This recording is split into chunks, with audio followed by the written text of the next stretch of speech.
ਵਾਹਿਗੁਰੂ ਜੀ ਕਾ ਖਾਲਸਾ, ਵਾਹਿਗੁਰੂ ਜੀ ਕੀ ਫਤਿਹ।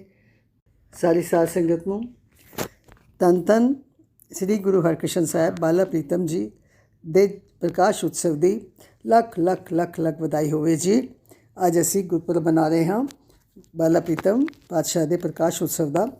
ਸੋ ਉਹਨਾਂ ਦੇ ਬਾਰੇ, ਉਹਨਾਂ ਦੇ ਜਨਮ ਔਰ ਉਹਨਾਂ ਦੇ ਬਚਪਨ ਦੇ ਬਾਰੇ ਥੋੜ੍ਹੀ ਜਿਹੀ ਵਿਚਾਰ ਅੱਜ ਜ਼ਰੂਰ ਸਾਂਝੀ ਕਰਨੀ ਹੈ। ਸੋ ਆਓ ਮਨ ਮਿਲਤਿਆਂ ਇਕਾਗਰ ਕਰੋ ਅਤੇ ਉਹਨਾਂ ਦੇ ਬਾਰੇ ਵਿਚਾਰ ਸੁਣੋ। ਸਭ ਤੋਂ ਪਹਿਲੀ ਗੱਲ ਤਾਂ ਇਹ, ਅਸੀਂ ਖੁਸ਼ਕਿਸਮਤ ਹਾਂ ਕਿ ਉਹਨਾਂ ਦਾ ਬਹੁਤ ਵੱਡਾ ਇਤਿਹਾਸਿਕ ਚਰਨ ਛੋਹ ਪ੍ਰਾਪਤ ਅਸਥਾਨ ਦਿੱਲੀ ਵਿੱਚ ਹੈ, ਬੰਗਲਾ ਸਾਹਿਬ। ਔਰ ਬੰਗਲਾ ਸਾਹਿਬ ਦੀ ਮਹਿਮਾ ਅਤੇ ਹੁਣ ਸਭ ਪੂਰੇ ਸੰਸਾਰ ਵਿੱਚ ਕਿੱਥੇ ਕਿੱਥੇ ਤੱਕ ਫੈਲ ਗਈ ਹੈ। ਔਰ ਅਸੀਂ ਲੋਕ ਉਸੇ ਸ਼ਹਿਰ ਵਿੱਚ ਬੈਠੇ ਹਾਂ ਜਿੱਥੇ ਮਹਾਰਾਜ ਨੇ ਚਰਨ ਪਾਏ ਸੀ। ਸੋ ਉਹਨਾਂ ਦੇ ਜੀਵਨ ਦੇ ਬਾਰੇ, ਜੀਵਨ ਕੀ ਬਚਪਨ ਦੇ ਬਾਰੇ, ਬਚਪਨ ਹੀ ਸੀ ਜਦੋਂ ਇੱਥੇ ਆਏ ਸੀ, ਬਹੁਤ ਛੋਟੇ ਸਨ, ਉਮਰ ਬੜੀ ਛੋਟੀ ਸੀ।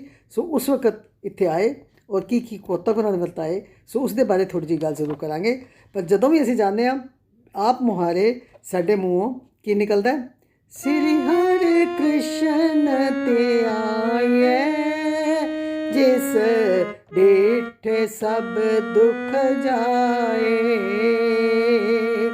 ਸ੍ਰੀ ਹਰਿ ਕ੍ਰਿਸ਼ਨ ਤੇ ਆਏ, ਜਿਸ ਡਿਠ ਸਭ ਦੁੱਖ ਜਾਏ। ਇਸ ਦੇ ਵਿੱਚ ਇੱਕ ਲਫ਼ਜ਼ ਜਿਹੜਾ ਧਿਆਨ ਮੰਗਦਾ ਹੈ ਉਹ ਹੈ ਡਿੱਠੇ, ਜਿਸ ਡਿੱਠੇ ਸਭ ਦੁੱਖ ਜਾਏ। ਅਸਲ ਵਿੱਚ ਸਾਡੇ ਇਨਸਾਨਾਂ ਦੀ, ਆਮ ਬੰਦਿਆਂ ਦੀ ਇੱਕ ਫਿਤਰਤ ਹੈ ਕਿ ਗੁਰੂ ਦੇ ਦਰਸ਼ਨ ਅਸੀਂ ਕਰਨਾ ਚਾਹੁੰਦੇ ਹਾਂ, ਔਰ ਦਰਸ਼ਨ ਵੀ ਕਰਨਾ ਚਾਹੁੰਦੇ ਹਾਂ ਕਿਸ ਵਿੱਚ? ਸਰੀਰਕ ਆਕਾਰ ਵਿੱਚ, ਸਰੀਰਕ ਰੂਪ ਵਿੱਚ ਦਰਸ਼ਨ ਕਰਨਾ ਚਾਹੁੰਦੇ ਹਾਂ ਕਿ ਸਾਡਾ ਕੌਣ ਗੁਰੂ ਹੈ। ਇੱਕ ਅਸੀਂ ਨਹੀਂ, ਕਿਸੇ ਵੀ ਧਰਮ ਦੇ ਲੋਕ, ਹਰ ਧਰਮ ਦੇ ਲੋਕਾਂ ਦੇ ਵਿੱਚ ਇਹ ਜ਼ਰੂਰ ਖਾਹਿਸ਼ ਹੁੰਦੀ ਹੈ ਦਰਸ਼ਨ ਦੀ। ਔਰ ਇੱਥੇ ਡਿੱਠੇ ਦਾ ਮਤਲਬ ਦੇਖਣਾ, ਦਰਸ਼ਨ ਕਰਨਾ। ਲੇਕਿਨ ਉਸ ਦੇ ਵਿੱਚ ਇੱਕ ਬੜੀ ਜ਼ਰੂਰੀ ਗੱਲ ਜਿਹੜੀ ਸਮਝਣ ਵਾਲੀ ਹੈ ਉਹ ਇਹ ਹੈ ਕਿ ਸਾਡੇ ਮਨ ਵਿੱਚ ਇਹ ਹੁੰਦਾ ਹੈ ਕਿ ਗੁਰੂ ਦਾ ਆਕਾਰ, ਸ਼ਕਲ ਸੂਰਤ, ਕੱਦ ਬੁੱਤ ਉਹ ਕਿਹੋ ਜਿਹਾ।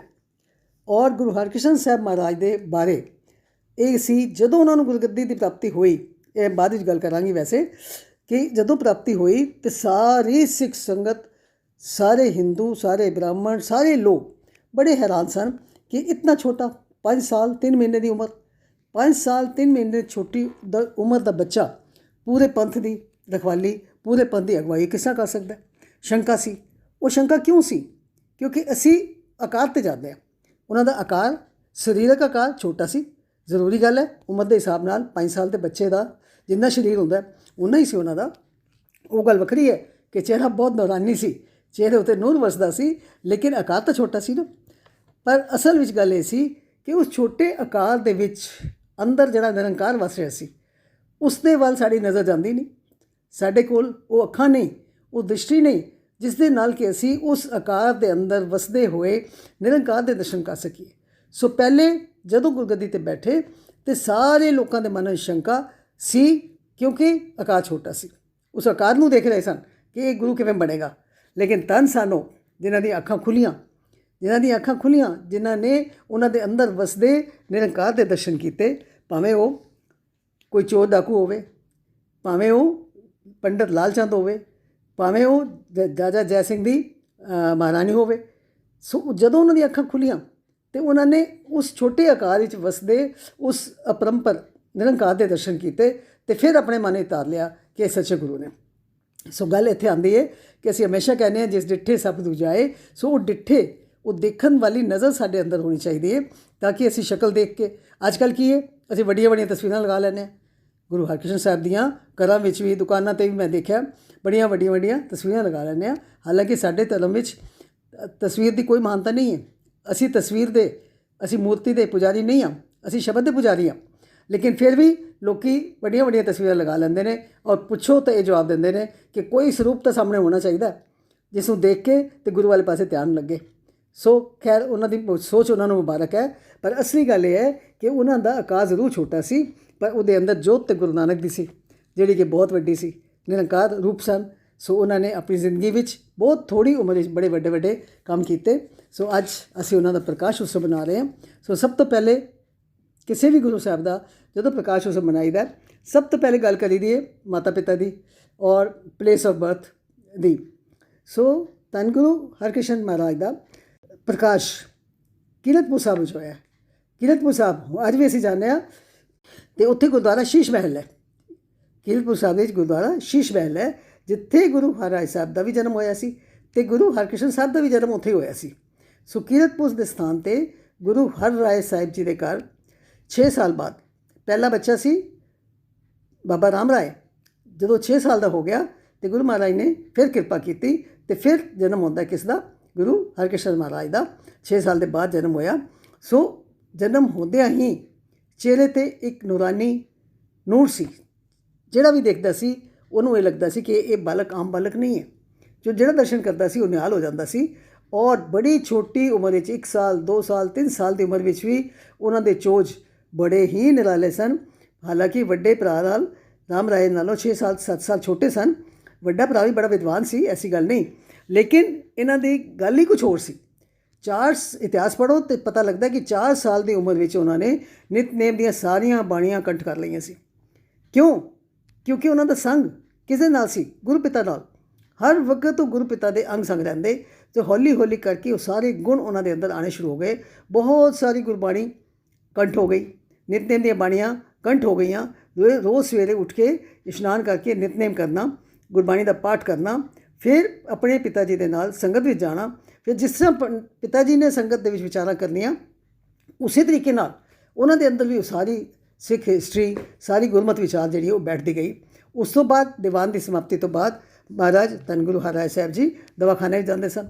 ਜਿਸ ਤਰ੍ਹਾਂ ਅਸੀਂ ਬੜੀ ਵਾਰੀ ਗੱਲ ਕਰਦੇ ਹਾਂ ਕਿ ਉਹਨਾਂ ਨੇ ਉੱਥੇ ਦਵਾਖਾਨਾ ਬਣਾ ਰੱਖਿਆ ਸੀ, ਜਿਸ ਦੇ ਵਿੱਚ ਕਿ ਬਿਲਕੁਲ ਰੇਅਰ ਦਵਾਈਆਂ ਜਿਹੜੀ ਕਿਤੇ ਨਹੀਂ ਮਿਲਦੀ ਸੀ, ਉਹ ਦਵਾਈ ਉਹਨਾਂ ਦੇ ਕੋਲ ਮਿਲਦੀ ਸੀ। ਔਰ ਕੋਈ ਵੀ ਲੋੜਵੰਦ ਆਏ, ਕੋਈ ਬਿਮਾਰ ਆਏ, ਗੁਰੂ ਮਹਾਰਾਜ ਦੇਸੀ ਦਵਾਈਆਂ ਦੇ ਨਾਲ ਗੁਰੂ ਮਹਾਰਾਜ ਉਹਨਾਂ ਦਾ ਇਲਾਜ ਕਰਦੇ ਸਨ। ਸੋ ਬਾਲ ਹਰਕ੍ਰਿਸ਼ਨ ਜੀ 5 ਸਾਲ ਦੀ ਉਮਰ ਵਿੱਚ ਉਹ ਪਿਤਾ ਜੀ ਦੇ ਨਾਲ ਹੀ ਰਹਿੰਦੇ, ਅੰਗ ਸੰਗ ਰਹਿੰਦੇ ਔਰ ਦੁਖੀਆਂ ਦਾ ਇਲਾਜ ਕਰਦੇ। ਉਹਨਾਂ ਦੇ ਹੱਥਾਂ 'ਚ ਕੋਈ ਸ਼ਫਾ ਸੀ, ਕੋਈ ਐਸੀ ਸ਼ਕਤੀ ਸੀ ਕਿ ਜਿਸ ਨੂੰ ਆਪਣੇ ਹੱਥ ਨਾਲ ਦਵਾਈ ਦੇ ਦਿੰਦੇ, ਉਸਦੇ ਸਾਰੇ ਦੁੱਖ ਦੂਰ ਹੋ ਜਾਂਦੇ ਸੀ। ਸੋ ਇਸ ਤਰ੍ਹਾਂ ਕਰਦੇ ਕਰਦੇ ਇੱਕ ਸਮਾਂ, ਕੁਛ ਹਾਲਾਤ ਉਸ ਵਕਤ ਬੜੇ ਖਰਾਬ ਸੀ, ਕਿਉਂਕਿ ਬਾਦਸ਼ਾਹ ਦੇ ਨਾਲ ਤਾਂ ਕਦੀ ਗੁਰੂ ਮਹਾਰਾਜ ਕਦੀ ਬਣੀ ਨਹੀਂ, ਭਗਤਾਂ ਦੀ ਕਦੀ ਬਣੀ ਨਹੀਂ ਨਾ। ਸੋ ਉੱਥੇ ਉਸ ਵਕਤ ਹਾਲਾਤ ਇਤਨੇ ਖਰਾਬ ਸਨ ਕਿ ਔਰੰਗਜ਼ੇਬ ਦੇ ਕੋਲ ਤੀਰਮਲ ਨੇ ਸ਼ਿਕਾਇਤ ਕੀਤੀ ਸੀ। ਹੁਣ ਤੁਸੀਂ ਕਹੋਗੇ ਤੀਰਮਲ ਕੌਣ ਸੀ? ਗੁਰੂ ਹਰਿਰਾਏ ਸਾਹਿਬ ਜੀ ਦਾ ਭਰਾ ਸੀ। ਸੋ ਉਸਨੇ ਸ਼ਿਕਾਇਤ ਕੀਤੀ ਕਿ ਮੈਨੂੰ ਮੇਰਾ ਹੱਕ ਨਹੀਂ ਮਿਲਿਆ, ਗੁਰਗੱਦੀ ਮੈਨੂੰ ਮਿਲਣੀ ਚਾਹੀਦੀ ਸੀ, ਮੇਰਾ ਹੱਕ ਮੇਰੇ ਛੋਟੇ ਭਰਾ ਨੂੰ ਮਿਲ ਗਿਆ, ਹਰਿਰਾਏ ਸਾਹਿਬ ਨੂੰ ਮੈਨੂੰ ਵਾਪਸ ਲੈ ਕੇ ਦਿਓ। ਸੋ ਔਰੰਗਜ਼ੇਬ ਤਾਂ ਪਹਿਲੇ ਹੀ ਚਾਹੁੰਦਾ ਸੀ ਕਿ ਕੁਛ ਇਹੋ ਜਿਹੀ ਖਬਰ ਮਿਲੇ। ਸੋ ਉਸਨੇ ਬੜੀ ਕੋਸ਼ਿਸ਼ ਕੀਤੀ, ਬੜੀ ਵਾਰੀ ਬੰਦੇ ਭੇਜੇ ਕਿ ਹਰਿਰਾਏ ਸਾਹਿਬ ਜੀ ਨੂੰ ਮੇਰੇ ਦਰਬਾਰ 'ਚ ਪੇਸ਼ ਕੀਤਾ ਜਾਏ ਔਰ ਫਿਰ ਮੈਂ ਇਸ ਦਾ ਤੀਰਮਲ ਦੀ ਗੱਲ ਜਿਹੜੀ ਹੈ ਉਹ ਮੈਂ ਉਸਦੀ ਸ਼ਿਕਾਇਤ ਨੂੰ ਮੈਂ ਦੂਰ ਕਰਾਂਗਾ। ਖੈਰ ਬੜੇ ਮੈਸੇਜ ਆਏ, ਪਰ ਗੁਰੂ ਮਹਾਰਾਜ ਬਿਲਕੁਲ ਨਹੀਂ ਗਏ, ਕਿਉਂਕਿ ਗੁਰਗੱਦੀ ਮਿਲਣ ਦੇ ਸਮੇਂ ਉਹਨਾਂ ਦੇ ਦਾਦਾ ਜੀ ਨੇ, ਦਾਦਾ ਗੁਰੂ ਜੀ ਗੁਰੂ ਹਰਗੋਬਿੰਦ ਸਾਹਿਬ ਨੇ ਹੁਕਮ ਕੀਤਾ ਸੀ, ਨਹਿ ਮਲੇਛ ਕੋ ਦਰਸ਼ਨ ਦੇ ਹੈ। ਸੋ ਉਹਨਾਂ ਨੇ ਕਿਹਾ ਬਿਲਕੁਲ ਮੇਰੇ ਦਾਦਾ ਜੀ ਦਾ ਹੁਕਮ ਹੈ, ਮੈਂ ਉੱਥੇ ਨਹੀਂ ਜਾਣਾ। ਫਿਰ ਸੰਗਤ ਦੇ ਸਲਾਹ ਨਾਲ, ਸੰਗਤ ਦੇ ਜ਼ੋਰ ਪਾਉਣ 'ਤੇ ਗੁਰੂ ਮਹਾਰਾਜ ਮੰਨ ਗਏ ਅਤੇ ਵੱਡੇ ਸਪੁੱਤਰ ਬਾਬਾ ਰਾਮ ਰਾਏ ਨੂੰ ਦਿੱਲੀ ਭੇਜ ਦਿੱਤਾ। ਹਾਲਾਂਕਿ ਉਹ ਬੜਾ ਵਿਦਵਾਨ ਸੀ, ਸਾਰੀ ਗੁਰਬਾਣੀ ਉਹਨੂੰ ਯਾਦ ਸੀ, ਗੁਰੂ ਪੁੱਤਰ ਸੀ, ਸ਼ਕਤੀਆਂ ਵੀ ਸਨ ਉਹਦੇ ਕੋਲ। ਉਸਨੂੰ ਉੱਥੇ ਭੇਜ ਦਿੱਤਾ ਅਤੇ ਉਹ ਔਰੰਗਜ਼ੇਬ ਦੇ ਦਰਬਾਰ ਵਿੱਚ ਗਿਆ ਅਤੇ ਕਿਸ ਤਰੀਕੇ ਨਾਲ ਉਹ ਉਸ ਗਲੈਮਰ ਦੇ ਵਿੱਚ ਔਰ ਉਸ ਦੀ ਖੁਸ਼ਾਮਦ ਦੇ ਵਿੱਚ ਕਿਸ ਤਰ੍ਹਾਂ ਆ ਗਿਆ ਔਰ ਗਲਤੀ ਕਰ ਬੈਠਾ ਉਹ ਗੁਰੂ ਨਾਨਕ ਦੇਵ ਜੀ ਦੀ ਤੁਕ ਨੂੰ ਬਦਲਣ ਦੀ, ਉਹ ਅਲੱਗ ਸਾਖੀ ਹੈ, ਬੜੀ ਵਾਰੀ ਅੱਗੇ ਵੀ ਕਰ ਚੁੱਕੇ ਹਾਂ। ਸੋ ਉੱਥੇ ਉਹ ਸੁਣ ਕੇ ਗੁਰੂ ਹਰਿਰਾਏ ਸਾਹਿਬ ਜੀ ਨੇ ਉਸ ਨੂੰ ਸੰਗਤ ਤੋਂ, ਗੁਰੂ ਘਰ ਤੋਂ, ਆਪਣੇ ਘਰ ਤੋਂ ਬੇਦਖਲ ਕਰ ਦਿੱਤਾ। ਇਹ ਕਹਿ ਦਿੱਤਾ ਕਿ ਉਸ ਨੂੰ ਕਹੋ ਕਿ ਉਹ ਜਿੱਥੇ ਗਿਆ ਉੱਥੇ ਹੀ ਰਵੇ, ਮੇਰੇ ਮੱਥੇ ਨਾ ਲੱਗੇ। ਹੁਣ ਗੁਰੂ ਮਹਾਰਾਜ ਨੇ ਕਹਿ ਦਿੱਤਾ ਮੱਥੇ ਨਾ ਲੱਗੇ ਅਤੇ ਸੰਗਤ ਉਸ ਨੂੰ ਕਿਉਂ ਮੱਥੇ ਲਾਏਗੀ? ਸੋ ਉਹ ਘਰ ਤੋਂ ਬਿਲਕੁਲ ਬੇਦਖਲ ਹੋ ਗਿਆ। ਅਤੇ ਹੁਣ ਕੁਝ ਚਿਰ ਬਾਅਦ ਗੁਰੂ ਮਹਾਰਾਜ ਨੂੰ, ਗੁਰੂ ਹਰਿਰਾਏ ਸਾਹਿਬ ਜੀ ਨੂੰ ਇਹ ਲੱਗਿਆ ਕਿ ਮੇਰਾ ਹੁਣ ਅੰਤ ਸਮਾਂ ਆ ਗਿਆ ਅਤੇ ਮੈਨੂੰ ਅਗਲੀ ਗੁਰਗੱਦੀ ਦਾ ਜ਼ਰੂਰ ਕੋਈ ਪਾਤਰ ਜਿਹੜਾ ਉਹ ਬਣਾਉਣਾ ਚਾਹੀਦਾ। ਸੋ ਗੁਰੂ ਮਹਾਰਾਜ ਨੇ ਬਹੁਤ ਸੋਚ ਸਮਝ ਕੇ ਛੋਟੇ ਸਾਹਿਬਜ਼ਾਦੇ ਗੁਰੂ ਹਰਕ੍ਰਿਸ਼ਨ ਬਾਲ ਗੁਰੂ, ਉਹਨਾਂ ਨੂੰ ਗੁਰਗੱਦੀ ਦੀ ਬਖਸ਼ਿਸ਼ ਕੀਤੀ ਅਤੇ 8ਵੇਂ ਗੁਰੂ ਥਾਪ ਦਿੱਤਾ। ਔਰ ਇਸ ਤੋਂ ਗੁਰਗੱਦੀ ਦੀ ਬਖਸ਼ਿਸ਼ ਦੇਣ ਤੋਂ ਕੇਵਲ 14 ਦਿਨ ਦੇ ਬਾਅਦ ਗੁਰੂ ਮਹਾਰਾਜ ਜੋਤੀ ਜੋਤ ਸਮਾ ਗਏ। ਹੁਣ ਉੱਥੇ ਗੁਰਗੱਦੀ 'ਤੇ ਕੌਣ ਬਿਰਾਜਮਾਨ ਸੀ? 5 ਸਾਲ 3 ਮਹੀਨੇ ਦੇ ਗੁਰੂ ਹਰਕ੍ਰਿਸ਼ਨ ਸਾਹਿਬ। ਅਤੇ ਉਸ ਵਕਤ ਕੀਰਤਪੁਰ ਸਾਹਿਬ ਦੀ ਬੜੀ ਮਹਾਨਤਾ ਸੀ, ਕਿਉਂਕਿ ਉਹ ਇੱਕ ਸਿੱਖੀ ਦਾ ਕੇਂਦਰ ਬਣ ਚੁੱਕਿਆ ਸੀ। ਗੁਰੂ ਨਾਨਕ ਦੇਵ ਜੀ ਦੇ ਸਮੇਂ ਨਨਕਾਣਾ ਸਾਹਿਬ ਸੀ। ਗੁਰੂ ਅੰਗਦ ਦੇਵ ਜੀ ਦੇ ਸਮੇਂ ਖਡੂਰ ਸਾਹਿਬ ਸੀ। ਗੁਰੂ ਅਮਰਦਾਸ ਜੀ ਦੇ ਸਮੇਂ ਗੋਇੰਦਵਾਲ ਸਾਹਿਬ, ਅਤੇ ਚੌਥੀ ਪਾਤਸ਼ਾਹੀ ਔਰ ਪੰਜਵੀਂ ਪਾਤਸ਼ਾਹੀ ਦੇ ਸਮੇਂ ਅੰਮ੍ਰਿਤਸਰ ਦਾ ਸਿੱਖੀ ਦਾ ਕੇਂਦਰ ਸੀ। ਅਤੇ ਛੇਵੀਂ ਪਾਤਸ਼ਾਹੀ ਨੇ ਜਦੋਂ ਕੀਰਤਪੁਰ ਨਗਰ ਵਸਾਇਆ, ਅਤੇ ਉਸ ਤੋਂ ਬਾਅਦ ਉੱਥੇ ਬਹੁਤ ਹੀ ਸੰਗਤ ਆਉਂਦੀ ਸੀ, ਬੜੀਆਂ ਰੌਣਕਾਂ ਹੁੰਦੀਆਂ ਸੀ। ਅਤੇ ਹੁਣ ਲੋਕ ਇੱਕ ਤਾਂ ਬਾਲ ਗੁਰੂ ਦੇ ਦਰਸ਼ਨ ਕਰਨ ਆ ਰਹੇ ਸਨ, ਅਤੇ ਕੁਛ ਤਮਾਸ਼ਬੀਨ ਆ ਰਹੇ ਸਨ ਕਿ ਦੇਖੀਏ ਭਲਾ ਸੰਗਤ ਨੂੰ ਕਿਵੇਂ ਸੰਭਾਲਦਾ, ਛੋਟਾ ਬੱਚਾ ਸੰਗਤ ਨੂੰ ਕਿਵੇਂ ਸੰਭਾਲਦਾ। ਸੋ ਹਰ ਇੱਕ ਬੰਦੇ ਦੀ ਆਪਣੀ ਆਪਣੀ ਨੀਅਤ ਹੁੰਦੀ ਹੈ, ਲੇਕਿਨ ਸ਼ਕਤੀਆਂ ਉਹਨਾਂ ਦੇ ਵਿੱਚ ਤੇ ਗੁਰੂ ਨਾਨਕ ਦੇਵ ਦੀਆਂ ਸਨ। ਸੋ ਹਰ ਗੱਲ ਨੂੰ ਜਾਣੀ ਜਾਣ ਸਨ, ਲੋਕਾਂ ਦੀ ਨੀਅਤ ਨੂੰ, ਲੋਕਾਂ ਦੀ ਗੱਲ ਨੂੰ ਬੜੀ ਜਲਦੀ ਸਮਝ ਜਾਂਦੇ ਸਨ। ਸੋ ਬਹੁਤ ਸੰਗਤ ਜ਼ਿਆਦਾ ਉੱਥੇ ਆਉਣੀ ਸ਼ੁਰੂ ਹੋ ਗਈ। ਦੇਖੋ, ਇੱਕ ਬੰਦਾ ਸੀ, ਉਸਦਾ ਨਾਮ ਸੀ ਜਸਵੰਤ ਰਾਏ। ਉਹ ਸੀ ਆਪਣੇ ਪੇਸ਼ੇ ਤੋਂ ਉਹ ਚੋਰ ਸੀ, ਡਾਕੇ ਮਾਰਦਾ ਸੀ, ਚੋਰੀਆਂ ਕਰਦਾ ਸੀ। ਉਸਦੀ ਆਪਣੀ ਭਾਵਨਾ ਹੈ, ਉਹ ਦਰਸ਼ਨ ਕਰਨ ਵਾਸਤੇ ਨਹੀਂ, ਉਹ ਇਸ ਵਾਸਤੇ ਆਇਆ ਕਿਉਂਕਿ ਸੰਗਤ ਬੜੀ ਆਣੀ ਹੈ ਅਤੇ ਮੇਰੀ ਮੌਜ ਬਣ ਜਾਏਗੀ, ਲੋਕਾਂ ਦੀਆਂ ਜੇਬਾਂ ਕੱਟਾਂਗਾ ਅਤੇ ਮੈਂ ਬਹੁਤ ਸਾਰਾ ਪੈਸਾ ਜਿਹੜਾ ਉੱਥੋਂ ਚੋਰੀ ਕਰਕੇ ਲਿਆਵਾਂਗਾ। ਉਹ ਵੀ ਆ ਗਿਆ ਅਤੇ ਪਿਸ਼ੌਰ ਤੋਂ ਸੰਗਤ ਆ ਰਹੀ ਸੀ। ਉਹ ਪਿਸ਼ੌਰ ਵਾਲੀ ਸੰਗਤ ਦੇ ਕਾਫਲੇ ਦੇ ਵਿੱਚ ਰਲ ਕੇ ਅਤੇ ਆ ਕੇ ਸੰਗਤ ਵਿੱਚ ਬੈਠ ਗਿਆ। ਅਤੇ ਗੁਰੂ ਹਰਗੋਬਿੰਦ ਸਾਹਿਬ ਸਵੇਰ ਦਾ ਦੀਵਾਨ ਲੱਗਾ ਹੋਇਆ ਸੀ, ਗੁਰਮਤਿ ਵਿਚਾਰਾਂ ਕਰ ਰਹੇ ਸਨ। ਸਾਰੀ ਸੰਗਤ ਬੜੇ ਪਿਆਰ ਨਾਲ ਸੁਣ ਰਹੀ ਸੀ ਔਰ ਲੋਕ ਮੱਥਾ ਟੇਕ ਰਹੇ ਸਨ। ਜਿਹੜੇ ਲੋਕਾਂ ਨੇ ਮੰਨ ਲਿਆ ਸੀ, ਉਹ ਬੜੀ ਸ਼ਰਧਾ ਪਿਆਰ ਨਾਲ ਮੱਥਾ ਟੇਕ ਰਹੇ ਸਨ, ਮਹਾਰਾਜ ਦਾ ਵਚਨ ਵੀ ਸੁਣ ਰਹੇ ਸਨ। ਉਹ ਵੀ ਆ ਕੇ ਸੰਗਤ ਵਿੱਚ ਬੈਠ ਗਿਆ। ਹੁਣ ਥੋੜ੍ਹੀ ਦੇਰ ਬਾਅਦ ਸ਼ਬਦ ਉਸ ਵਕਤ ਗੁਰੂ ਹਰਕ੍ਰਿਸ਼ਨ ਸਾਹਿਬ ਜੀ ਸ਼ਬਦ ਪੜ੍ਹ ਰਹੇ ਸਨ, ਚੋਰ ਕੀ ਹਾਮਾ ਭਲੇ ਨਾ ਕੋਏ। ਗੁਰਬਾਣੀ ਤਾਂ ਯਾਦ ਸੀ ਉਹਨਾਂ ਨੂੰ ਬਹੁਤ ਸਾਰੀ। ਇਹ ਸ਼ਬਦ ਬਾਰ ਪੜ੍ਹ ਰਹੇ ਸਨ, ਚੋਰ ਕੀ ਹਾਮਾ ਭਲੇ ਨਾ ਕੋਏ, ਕਿ ਚੋਰ ਦਾ ਕੋਈ ਵੀ ਗਵਾਹੀ ਚੋਰ ਦੀ ਨਹੀਂ ਦਿੰਦਾ। ਉਹ ਚੋਰ ਵੀ ਸੰਗਤ ਵਿੱਚ ਬੈਠਾ ਸੁਣ ਰਿਹਾ ਸੀ। ਖੈਰ ਚੁੱਪ ਕਰਕੇ ਬੈਠਾ ਰਿਹਾ। ਲੇਕਿਨ ਚਾਂਸ ਦੀ ਗੱਲ ਹੈ ਕਿ ਸਰਕਾਰੀ ਬੰਦੇ ਉਸ ਨੂੰ ਪਕੜਨ ਵਾਸਤੇ ਆ ਗਏ ਅਤੇ ਦੀਵਾਨ ਦੀ ਸਮਾਪਤੀ ਤੋਂ ਬਾਅਦ ਉਹਨਾਂ ਨੇ ਕਿਹਾ ਕਿ ਇੱਕ ਚੋਰ ਇੱਥੇ ਆਇਆ, ਅਸੀਂ ਉਹਨੂੰ ਪਕੜਨ ਆਏ ਹਾਂ। ਅੱਜ ਤਾਂ ਅਸੀਂ ਪੁਲਿਸ ਕਹਿ ਦਿੰਦੇ ਹਾਂ ਨਾ, ਉਸ ਵਕਤ ਪੁਲਿਸ ਨਹੀਂ ਕਹਿੰਦੇ ਸਨ, ਉਸ ਵਕਤ ਰਾਜ ਦਰਬਾਰ ਤੋਂ ਬੰਦੇ ਆਉਂਦੇ ਸਨ। ਉਹਨਾਂ ਨੇ ਕਿਹਾ ਚੋਰ ਨੂੰ ਪਕੜਨ ਆਇਆ। ਗੁਰੂ ਮਹਾਰਾਜ ਨੂੰ ਕਹਿਣ ਲੱਗੇ ਕਿ ਸੰਗਤ ਵਿੱਚ ਕੋਈ ਚੋਰ ਆਇਆ, ਅਸੀਂ ਉਹਨੂੰ ਪਕੜਨ ਆਏ ਹਾਂ। ਅਤੇ ਗੁਰੂ ਮਹਾਰਾਜ ਨੇ ਪੋਲੇ ਪਾ ਕੀ ਜਵਾਬ ਦਿੱਤਾ ਕਿ ਇਹ ਗੁਰੂ ਨਾਨਕ ਦੀ ਸੰਗਤ ਹੈ, ਇਹ ਗੁਰੂ ਨਾਨਕ ਦੀ ਸੰਗਤ ਹੈ, ਇਸ ਦੇ ਵਿੱਚ ਕੋਈ ਚੋਰ ਨਹੀਂ ਹੋ ਸਕਦਾ। ਤੁਸੀਂ ਆਪ ਢੂੰਡ ਲਓ, ਜੇ ਤੁਹਾਨੂੰ ਮਿਲਦਾ ਤਾਂ ਤੁਸੀਂ ਲੱਭ ਕੇ ਲੈ ਜਾਓ। ਹੁਣ ਕੁਦਰਤ ਐਸੀ ਕਿ ਇੰਨੀ ਗੱਲ ਕਹਿਣ ਦੇ ਨਾਲ ਉਸ ਜਸਵੰਤ ਰਾਏ ਦਾ ਮਨ ਬਦਲ ਗਿਆ। ਮਨ ਕਿਉਂ ਬਦਲ ਗਿਆ? ਕਿਉਂਕਿ ਉਹ ਪਕੜਨ ਵਾਲੇ ਜਿਹੜੇ ਸਨ ਵਾਪਸ ਚਲੇ ਗਏ।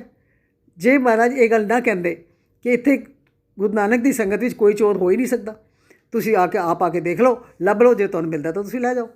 ਉਹ ਵਾਪਸ ਚਲੇ ਗਏ ਅਤੇ ਉਹ ਸਜ਼ਾ ਤੋਂ ਬਚ ਗਿਆ। ਉਹ ਸਜ਼ਾ ਤੋਂ ਕੀ ਬਚ ਗਿਆ? ਉਸ ਦਾ ਤਾਂ ਜੀਵਨ ਹੀ ਸਵਰ ਗਿਆ, ਉਸ ਦਾ ਜੀਵਨ ਬਦਲ ਗਿਆ। ਉਸਨੇ ਕਿਹਾ ਕਿ ਇੱਕ ਦਿਨ ਮੈਂ ਸੰਗਤ ਕੀਤੀ ਅਤੇ ਦੇਖੋ ਮੈਂ ਕੀਤੀ, ਜੇ ਮੈਨੂੰ ਪਕੜ ਕੇ ਲੈ ਜਾਂਦੇ ਪਤਾ ਨਹੀਂ ਕਿੰਨੀ ਕੈਦ ਮਿਲਦੀ, ਕਿੰਨੇ ਜੁਰਮਾਨੇ ਲੱਗਦੇ, ਕਿੰਨੀਆਂ ਸਜ਼ਾਵਾਂ ਮਿਲਦੀਆਂ, ਅਤੇ ਸੰਗਤ ਨੇ ਤਾਂ ਮੈਨੂੰ ਬਚਾ ਲਿਆ, ਗੁਰੂ ਮਹਾਰਾਜ ਨੇ ਮੈਨੂੰ ਬਚਾ ਲਿਆ। ਸੋ ਉਸਦਾ ਮਨ ਬਦਲ ਗਿਆ ਅਤੇ ਉਸ ਤੋਂ ਬਾਅਦ ਉਸਨੇ ਚੋਰੀ ਕਰਨੀ ਛੱਡ ਦਿੱਤੀ ਅਤੇ ਗੁਰੂ ਕੀ ਸੰਗਤ ਦੇ ਵਿੱਚ ਹੀ ਉਹ ਸ਼ਾਮਲ ਹੋ ਗਿਆ। ਹੁਣ ਉੱਧਰ ਰਾਮ ਰਾਏ ਜਿਹੜਾ ਸੀ, ਉਸਨੂੰ ਪਤਾ ਲੱਗਿਆ, ਉਸਨੇ ਫਿਰ ਬਾਦਸ਼ਾਹ ਕੋਲ ਮਦਦ ਮੰਗੀ ਕਿ ਦੇਖੋ ਹੁਣ ਦੋ ਸ਼ਿਕਾਇਤੀ ਹੋ ਗਏ। ਇੱਕ ਤਾਂ ਪਹਿਲੇ ਤੀਰਮਲ ਤਾਂ ਪਹਿਲੇ ਹੀ ਖੜ੍ਹਾ ਸੀ, ਅਤੇ ਰਾਮ ਰਾਏ ਨੇ ਵੀ ਇਹ ਕਹਿ ਦਿੱਤਾ ਕਿ ਤੁਸੀਂ ਉਸਨੂੰ ਗੁਰੂ ਨੂੰ ਦਿੱਲੀ ਬੁਲਾਓ ਅਤੇ ਉਹਨੂੰ ਪੁੱਛੋ ਕਿ ਮੇਰਾ ਹੱਕ ਸੀ ਅਤੇ ਮੇਰੇ ਹੱਕ ਦੀ ਗੁਰਗੱਦੀ ਮੈਨੂੰ ਨਹੀਂ ਮਿਲੀ। ਛੋਟੇ ਬੱਚੇ ਨੂੰ ਉਹ ਗੁਰਗੱਦੀ ਦੇ ਕੇ ਮੇਰੇ ਪਿਤਾ ਜੀ ਚਲੇ ਗਏ ਨੇ, ਤਾਂ ਉਹਨਾਂ ਨੂੰ ਕਿਸੇ ਵੀ ਤਰੀਕੇ ਦਿੱਲੀ ਬੁਲਾਇਆ ਜਾਏ। ਸੋ ਉਹ ਬੜੀ ਵਾਰੀ ਬੁਲਾ ਚੁੱਕਾ ਸੀ, ਔਰੰਗਜ਼ੇਬ ਬੜੀ ਵਾਰੀ ਕੋਸ਼ਿਸ਼ ਕਰ ਚੁੱਕਾ ਸੀ, ਲੇਕਿਨ ਮਹਾਰਾਜ ਨਹੀਂ ਆਉਂਦੇ ਸੀ। ਇਸ ਕਰਕੇ ਉਹਨਾਂ ਨੇ ਕਿਹਾ ਕੋਈ ਹੋਰ ਜ਼ਿੰਮਾ ਲੈ ਲੇ ਅਤੇ ਉਹਨਾਂ ਨੂੰ ਉੱਥੋਂ ਜਾ ਕੇ ਇੱਥੇ ਬੁਲਾ ਕੇ ਲਿਆਏ। ਸੋ ਰਾਜਾ ਜੈ ਸਿੰਘ ਦਰਬਾਰ ਵਿੱਚ ਸੀ, ਉਸਨੇ ਜ਼ਿੰਮਾ ਲੈ ਲਿਆ। ਉਸਨੇ ਕਿਹਾ ਤੁਹਾਡੇ ਕਹਿਣ 'ਤੇ ਨਹੀਂ ਆਉਣਗੇ, ਲੇਕਿਨ ਮੈਂ ਅਗਰ ਬੇਨਤੀ ਕਰਾਂਗਾ ਤਾਂ ਜ਼ਰੂਰ ਮੇਰੀ ਗੱਲ ਮੰਨਣਗੇ, ਮੈਂ ਉਹਨਾਂ ਨੂੰ ਲੈ ਕੇ ਆਵਾਂਗਾ। ਸੋ ਉਸਨੇ ਜ਼ਿੰਮੇਵਾਰੀ ਲੈ ਲਈ ਅਤੇ ਉਸਨੇ ਆਪਣੇ ਇੱਕ ਬੰਦਾ ਸੀ, ਉਸਦਾ ਬੜਾ ਵਿਸ਼ਵਾਸ ਪਾਤਰ ਸੀ, ਪਰਸਰਾਮ।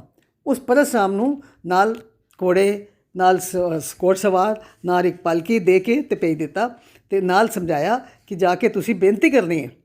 ਇਹ ਨਹੀਂ ਕਹਿਣਾ ਕਿ ਰਾਜੇ ਦਾ ਹੁਕਮ ਹੈ, ਬੇਨਤੀ ਕਰਨੀ ਹੈ ਕਿ ਦਿੱਲੀ ਦੀ ਸੰਗਤ ਬੜੀ ਪਰੇਸ਼ਾਨ ਹੈ, ਕਿਉਂਕਿ ਦਿੱਲੀ ਦੇ ਵਿੱਚ ਉਸ ਵਕਤ ਚੇਚਕ ਦੀ ਬਿਮਾਰੀ ਫੈਲੀ ਹੋਈ ਸੀ, ਅਤੇ ਤੁਸੀਂ ਆ ਕੇ ਕਿਰਪਾ ਕਰੋ, ਉਹਨਾਂ ਦੇ ਰੋਗ ਦਾ ਨਿਵਾਰਨ ਕਰੋ, ਅਤੇ ਦਿੱਲੀ ਦੀ ਸੰਗਤ ਤੁਹਾਨੂੰ ਯਾਦ ਕਰ ਰਹੀ ਹੈ। ਹੁਣ ਸੰਗਤ ਦਾ ਕਿਹਾ ਕੌਣ ਮੋੜੇ?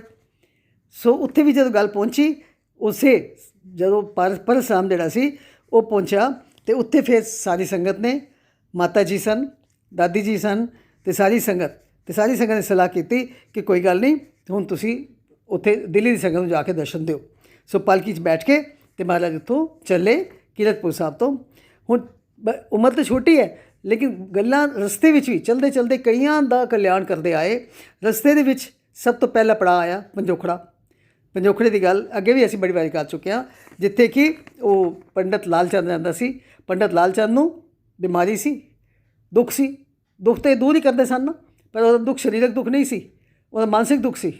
ਉਹ ਹੰਕਾਰ ਦਾ ਮਾਰਿਆ ਸੀ ਕਿ ਮੇਰੇ ਵਰਗਾ ਪੜ੍ਹਿਆ, ਮੇਰੇ ਵਰਗਾ ਵਿਦਵਾਨ ਤਾਂ ਦੁਨੀਆ 'ਤੇ ਕੋਈ ਹੋ ਹੀ ਨਹੀਂ ਸਕਦਾ। ਅਤੇ ਗੁਰੂ ਮਹਾਰਾਜ ਨੇ ਕਿਵੇਂ ਉਹਦਾ ਹੰਕਾਰ ਤੋੜਿਆ, ਕਿਵੇਂ ਛੱਜੂ ਚੀਵਰ ਕੋਲੋਂ ਗੀਤਾ ਦੇ ਅਰਥ ਕਰਾਏ, ਇਹ ਸਾਖੀ ਅਸੀਂ ਅੱਗੇ ਪਿਛਲੀ ਵਾਰੀ ਕਰ ਚੁੱਕੇ ਹਾਂ। ਸੋ ਅੱਗੇ ਚੱਲੀਏ। ਉਸਦਾ ਮਹਾਰਾਜ ਦਾ ਇਮਤਿਹਾਨ ਲੈਣ ਵਾਸਤੇ ਇੱਕ ਕੋਹੜੀ ਨੂੰ ਸੜਕ 'ਤੇ ਲਿਟਾਇਆ ਗਿਆ ਅਤੇ ਉਸ ਨੂੰ ਵੀ ਇਹ ਕਿਹਾ ਗਿਆ ਕਿ ਤੂੰ ਇਹ ਕਹੀਂ ਕਿ ਜੇ ਮੇਰਾ ਦੁੱਖ ਦੂਰ ਕਰੋਗੇ ਤਾਂ ਮੈਂ ਮੰਨਾਂਗਾ ਕਿ ਤੁਸੀਂ ਗੁਰੂ ਹੋ। ਸੋ ਮਹਾਰਾਜ ਨੇ ਉਸਦਾ ਵੀ ਦੁੱਖ ਦੂਰ ਕੀਤਾ। ਇਹ ਸਾਰੀਆਂ ਸਾਖੀਆਂ ਅਸੀਂ ਪਿੱਛੇ ਗੁਰਪੁਰਬ 'ਤੇ ਕਰ ਚੁੱਕੇ ਹਾਂ। ਇਸ ਵਾਸਤੇ ਮੈਂ ਥੋੜ੍ਹਾ ਅੱਗੇ ਸ਼ਾਰਟਕਟ ਅੱਗੇ ਚੱਲ ਰਹੀ ਹਾਂ। ਫਿਰ ਉਸ ਤੋਂ ਬਾਅਦ ਮਿਲਿਆ ਉਹਨਾਂ ਨੂੰ ਇੱਕ ਰੋਪੜ ਦੇ ਵਿੱਚ ਇੱਕ ਸ਼ਾਹੂਕਾਰ ਮਿਲਿਆ, ਰਾਜਾ ਰਾਮ।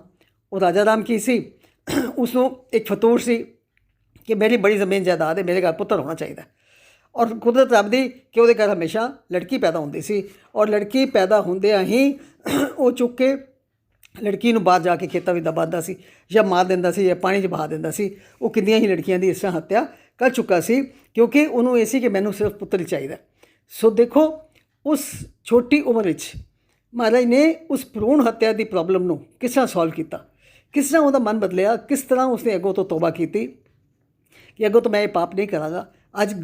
ਅੱਜ ਇਹ ਬੜਾ ਵੱਡਾ ਟੌਪਿਕ ਹੈ ਭਰੂਣ ਹੱਤਿਆ, ਕਿ ਬੇਟੀ ਬਚਾਓ, ਬੇਟੀ ਪੜ੍ਹਾਓ। ਅੱਜ ਅਸੀਂ ਕਹਿੰਦੇ ਹਾਂ ਬੜੇ ਪ੍ਰਚਾਰ ਹੋ ਰਿਹਾ, ਗੌਰਮੈਂਟ ਬੜੀ ਕੋਸ਼ਿਸ਼ ਕਰ ਰਹੀ ਹੈ, ਪਰ ਉਸ 5 ਸਾਲ 6 ਸਾਲ ਦੇ ਬੱਚੇ ਬਾਲ ਗੁਰੂ ਨੇ ਕਿਸ ਤਰੀਕੇ ਨਾਲ ਉਸ ਬੰਦੇ ਦਾ ਮਨ ਬਦਲ ਕੇ ਉਸਨੂੰ ਇਸ ਪਾਪ ਤੋਂ ਬਿਲਕੁਲ ਹੀ ਬਚਾ ਦਿੱਤਾ। ਅੱਗੇ ਚੱਲੇ, ਕੋਈ ਨਾ ਕੋਈ ਜਿਹੜਾ ਮਿਲਦਾ ਸੀ ਉਸਦੀ ਕੋਈ ਪ੍ਰੋਬਲਮ ਹੁੰਦੀ ਸੀ ਅਤੇ ਉਹਨਾਂ ਦੇ ਦੁੱਖ ਦੂਰ ਕਰਦੇ ਸਨ। ਅੱਗੇ ਇੱਕ ਜਾਂਜੀਆ, ਇੱਕ ਬੰਦਾ ਸੀ, ਉਹਦਾ ਨਾਂ ਸੀ ਜਾਂਜੀਆ। ਉਹ ਤੰਬਾਕੂ ਬਹੁਤ ਖਾਂਦਾ ਸੀ, ਬਹੁਤ ਤੰਬਾਕੂ, ਦਿਨ ਰਾਤ 24 ਘੰਟੇ ਤੰਬਾਕੂ ਖਾਂਦਾ ਸੀ। ਉਹ ਤੰਬਾਕੂ ਦਾ ਐਡਿਕਟ ਸੀ। ਉਸਨੂੰ ਉਹ ਅੱਗੋਂ ਮਿਲਿਆ, ਮੱਥਾ ਤਾਂ ਉਸਨੇ ਟੇਕਿਆ, ਪਰ ਉਸਨੇ ਕਿਹਾ ਕਿ ਮੈਨੂੰ ਖਾਣ ਪੀਣ ਦੀ ਕੋਈ ਕਮੀ ਨਹੀਂ ਹੈ, ਪਰ ਮੇਰਾ ਮਨ ਸ਼ਾਂਤ ਨਹੀਂ ਹੈ, ਮੇਰਾ ਮਨ ਬਹੁਤ ਪਰੇਸ਼ਾਨ ਹੈ। ਸੋ ਮਹਾਰਾਜ ਨੇ ਇੱਕੋ ਹੀ ਹੁਕਮ ਉਸਨੂੰ ਕੀਤਾ, ਤੂੰ ਤੰਬਾਕੂ ਛੱਡ ਦੇ, ਤੇਰਾ ਮਨ ਸ਼ਾਂਤ ਹੋ ਜਾਏਗਾ। ਉਹ ਐਸੇ ਲਫ਼ਜ਼ ਸਨ, ਉਹਨਾਂ ਵਿੱਚ ਐਸਾ ਜਾਦੂ ਸੀ ਕਿ ਉਸਨੇ ਕਿਹਾ ਅੱਛਾ ਮੈਂ ਕਰਕੇ ਦੇਖਾਂਗਾ। ਉਹ ਜਿਉਂ ਤੰਬਾਕੂ ਛੱਡਦਾ ਗਿਆ ਅਤੇ ਫਿਰ ਉਹ ਸੁਧਰਦਾ ਗਿਆ। ਉਸ ਤੋਂ ਬਾਅਦ ਉਸਨੇ ਤੰਬਾਕੂ ਖਾਣਾ ਛੱਡ ਦਿੱਤਾ, ਗੁਰੂ ਦੀ ਸੰਗਤ ਵਿੱਚ ਸ਼ਾਮਿਲ ਹੋ ਗਿਆ। ਅੱਗੇ ਚੱਲੇ ਅਤੇ ਉਹ ਪੱਟ ਲੋਕ ਹੁੰਦੇ ਸਨ ਅੱਗੇ, ਜਿਹੜੇ ਕਿ ਢੋਲ ਵਜਾ ਕੇ ਅਤੇ ਗਾਣੇ ਗਾਉਂਦੇ ਸਨ, ਅਤੇ ਲੋਕਾਂ ਦੇ ਕੋਲੋਂ ਉਹਨਾਂ ਦੀ ਰੋਜ਼ੀ ਇਹੀ ਸੀ। ਉਹ ਢੋਲ ਵਜਾਉਂਦੇ ਸਨ ਅਤੇ ਲੋਕਾਂ ਨੂੰ ਇਕੱਠਾ ਕਰ ਲੈਂਦੇ ਸਨ, ਫਿਰ ਗਾਣੇ ਗਾਉਂਦੇ ਸਨ, ਲੋਕਾਂ ਕੋਲ ਪੈਸੇ ਮੰਗਦੇ ਸਨ। ਉਹਨਾਂ ਦੀ ਰੋਜ਼ੀ ਦਾ ਸਾਧਨ ਇਹੀ ਸੀ। ਅਤੇ ਮਹਾਰਾਜ ਨੇ ਉਹਨਾਂ ਨੂੰ ਇਹ ਸਮਝਾਇਆ ਕਿ ਤੁਸੀਂ ਜਦ ਘੁੰਗਰੂ ਪਾ ਕੇ ਨੱਚ ਵੀ ਰਹੇ ਹੋ, ਢੋਲ ਵੀ ਵਜਾ ਰਹੇ ਹੋ, ਅਤੇ ਜੇ ਤੁਸੀਂ ਰੱਬ ਦੇ ਗੁਣ ਗਾਓ, ਦੁਨਿਆਵੀ ਗੀਤ ਗਾਉਣ ਦੀ ਬਜਾਏ ਤੁਸੀਂ ਰੱਬ ਦੀ ਸਿਫਤ ਸਲਾਹ ਕਰੋ, ਅਤੇ ਤੁਹਾਡਾ ਵੀ ਜੀਵਨ ਸਵਰ ਜਾਏਗਾ ਅਤੇ ਸੁਣਨ ਵਾਲਿਆਂ ਦਾ ਵੀ ਸਵਰ ਜਾਏਗਾ। ਦੇਖੋ ਕਿੰਨੀ ਗੱਲ ਉਹਨਾਂ ਨੇ ਸਮਝਾਈ, ਔਰ ਉਹਨਾਂ ਨੂੰ ਇਸ ਗੱਲ ਦੀ ਸਮਝ ਆ ਗਈ। ਉਹ 2 ਭਰਾ ਸਨ, ਜਿਹੜੇ ਕਿ ਇੱਕ ਪੀਮਾ ਅਤੇ ਇੱਕ ਪੇਲਾ। ਉਹ 2 ਭਰਾ ਸਨ ਜਿਹੜੇ ਉਹ ਡਰਮ ਵਜਾਉਂਦੇ ਸਨ, ਢੋਲਕੀਆਂ ਵਜਾਉਂਦੇ ਸਨ। ਉਹਨਾਂ ਨੂੰ ਗੱਲ ਸਮਝ ਆ ਗਈ ਅਤੇ ਉਹਨਾਂ ਨੇ ਗੀਤਾਂ ਨੂੰ ਛੱਡ ਕੇ ਅਤੇ ਗੁਰਬਾਣੀ ਅਤੇ ਗੁਰੂ ਮਹਾਰਾਜ ਅਤੇ ਅਕਾਲ ਪੁਰਖ ਦੀ ਉਸਤਤ ਕਰਨੀ ਸ਼ੁਰੂ ਕਰ ਦਿੱਤੀ। ਇਸ ਤਰ੍ਹਾਂ ਕਰਨ ਨਾਲ ਕੀ ਹੋਇਆ, ਜੀਵਨ ਬਦਲ ਗਿਆ। ਸੋ ਰੱਬ ਦੇ ਗੀਤ ਗਾਉਣ ਨਾਲ ਉਹਨਾਂ ਦਾ ਜੀਵਨ ਵੀ ਬਦਲ ਗਿਆ। ਅੱਗੇ ਜਾ ਕੇ ਫਿਰ ਇੱਕ ਮਿਲਿਆ ਨੰਦ ਚੰਦ ਬੜਾ ਅਮੀਰ ਆਦਮੀ ਸੀ, ਔਰ ਹਰ ਰੋਜ਼ ਉਹ ਵੇਸ਼ਵਾ ਦੇ ਦੁਆਰੇ ਜਾਂਦਾ ਸੀ। ਬੁਰੀਆਂ ਆਦਤਾਂ ਸਨ, ਐਸੇ ਅੰਦਰ ਉਸਦੇ ਇੰਨੇ ਔਗਣ ਸਨ ਕਿ ਪੁੱਛੋ ਹੀ ਕੁਛ ਨਾ। ਉਹ ਹਰ ਰੋਜ਼ ਬਿਨਾਂ ਨਾਗਾ ਹੋ ਜਾਂਦਾ ਸੀ ਵੇਸ਼ਵਾ ਦੇ ਕੋਲ। ਇੱਕ ਹੋਰ ਮਿਲਿਆ, ਉਹ ਕਸਾਈ ਸੀ, ਉਹ ਸਿਰਫ ਜਾਨਵਰਾਂ ਨੂੰ ਮਾਰਦਾ ਹੀ ਸੀ। ਸੋ ਕਿੱਥੇ ਸਮਾਂ ਇਤਨਾ ਨਹੀਂ ਹੈ, ਉਹਨਾਂ ਦੇ ਚੋਜਾਂ ਦੀ ਕਿੱਥੇ ਤੱਕ ਅਸੀਂ ਗੱਲਾਂ ਕਰੀਏ। ਜਿਉਂ ਅਸੀਂ ਇਤਿਹਾਸ ਪੜ੍ਹੇ, ਸਾਨੂੰ ਲੱਗਦਾ ਹੈ ਕਿ 3-4 ਸਾਲ ਦੇ ਵਿੱਚ ਉਹਨਾਂ ਨੇ ਕੀ ਕੀਤਾ ਹੋਏਗਾ। ਬੜਾ ਥੋੜ੍ਹਾ ਸਮਾਂ ਸੀ ਉਹਨਾਂ ਦੇ ਕੋਲ, ਪਰ ਬਹੁਤ ਹੀ ਹਰ ਕਦਮ 'ਤੇ ਉਹ ਲੋਕਾਂ ਦੇ ਕਲਿਆਣ ਕਰਦੇ ਅਤੇ ਆਖਰ ਦਿੱਲੀ ਪਹੁੰਚ ਗਏ ਅਤੇ ਰਾਜਾ ਜੈ ਸਿੰਘ ਨੇ ਬੜਾ ਸਵਾਗਤ ਕੀਤਾ, ਆਪਣੇ ਘਰ ਲੈ ਗਏ, ਬੜੀ ਸੇਵਾ ਕੀਤੀ। ਅਤੇ ਉਹ ਅੱਗੋਂ ਫਿਰ ਉਹ ਪਟਰਾਣੀ ਜਿਹੜੀ ਸੀ, ਉਹਨਾਂ ਦੀ ਰਾਣੀ ਸੀ, ਉਸਨੇ ਆਪਣੀ ਸ਼ੰਕਾ ਨਿਵਰਤ ਕੀਤੀ। ਮਹਾਰਾਜ ਨੇ ਉਸਦੀ ਸ਼ੰਕਾ ਵੀ ਨਿਵਰਤ ਕੀਤੀ। ਫਿਰ ਔਰੰਗਜ਼ੇਬ ਨੇ ਬਹੁਤ ਕੋਸ਼ਿਸ਼ ਕੀਤੀ, ਥਾਲ ਭਰ ਕੇ ਭੇਜੇ ਹੀਰੇ ਜਵਾਹਰਾਂ ਦੇ, ਉਹਦੇ 'ਚ ਬੜੇ ਮਹਿੰਗੇ ਕੱਪੜੇ, ਹੀਰੇ ਮੋਤੀ, ਬੜੇ ਖਿਡੌਣੇ ਕਰਕੇ ਭੇਜੇ, ਲੇਕਿਨ ਮਹਾਰਾਜ ਨੇ ਉਸ ਦਾ ਥਾਲ ਵਾਪਸ ਕਰ ਦਿੱਤਾ ਅਤੇ ਨਾਲ ਹੀ ਕਹਿ ਦਿੱਤਾ ਕਿ ਮੈਂ ਮਿਲਣਾ ਨਹੀਂ ਚਾਹੁੰਦਾ। ਸੋ ਕਿੱਥੋਂ ਤੱਕ ਮਹਿਮਾ ਕਰੀਏ, ਕਿੱਥੋਂ ਤੱਕ ਉਹਨਾਂ ਦੇ ਗੀਤ ਗਾਈਏ, ਕਿੱਥੋਂ ਤੱਕ ਮਹਿਮਾ ਕਰੀਏ। ਔਰ ਅੱਜ ਵੀ ਇਹ ਕੋਈ ਨਵੀਂ ਗੱਲ ਨਹੀਂ ਹੈ, ਕੋਈ ਬਿਲਕੁਲ ਅਸੰਭਵ ਗੱਲ ਨਹੀਂ ਹੈ। ਅੱਜ ਵੀ ਬੰਗਲਾ ਸਾਹਿਬ ਜਿਹੜੇ ਲੋਕ ਆਉਂਦੇ ਨੇ, ਉਹਨਾਂ ਦੇ ਦੁੱਖ ਦੂਰ ਹੁੰਦੇ ਨੇ, ਦੁੱਖ ਜਿਹੜੇ ਨੇ ਕੱਟੇ ਜਾਂਦੇ ਨੇ, ਸਰੀਰਕ, ਮਾਨਸਿਕ, ਆਤਮਕ ਸਾਰੇ ਦੁੱਖ। ਇਸੇ ਵਾਸਤੇ ਅਸੀਂ ਕੀ ਕਹਿੰਦੇ ਹਾਂ, ਸ੍ਰੀ ਹਰਿ ਕ੍ਰਿਸ਼ਨ ਤੇ ਆਈਏ जिस डेठ सब दुख जाए। श्री हरि कृष्ण ते आइए, जिस डेठ सब दुख जाए। ਸਮਾਂ ਇਜਾਜ਼ਤ ਨਹੀਂ ਦੇ ਰਿਹਾ ਸੋ ਅੱਜ ਇਸ ਪ੍ਰਸੰਗ ਦੀ ਇੱਥੇ ਹੀ ਸਮਾਪਤੀ ਹੈ ਜੀ। ਗੁਰੂ ਕੀ ਕਥਾ ਕਹਾਣੀਆਂ ਤਾਂ ਬਹੁਤ ਲੰਬੀਆਂ ਨੇ, ਜਿੰਨਾ ਮਰਜ਼ੀ ਟਾਈਮ ਲਗਾਓ ਉਨਾ ਹੀ ਥੋੜ੍ਹਾ ਹੈ। ਸੋ ਭੁੱਲਾਂ ਚੁੱਕਾਂ ਦੀ ਖਿਮਾ ਜੀ। ਵਾਹਿਗੁਰੂ ਜੀ ਕਾ ਖਾਲਸਾ, ਵਾਹਿਗੁਰੂ ਜੀ ਕੀ ਫਤਿਹ।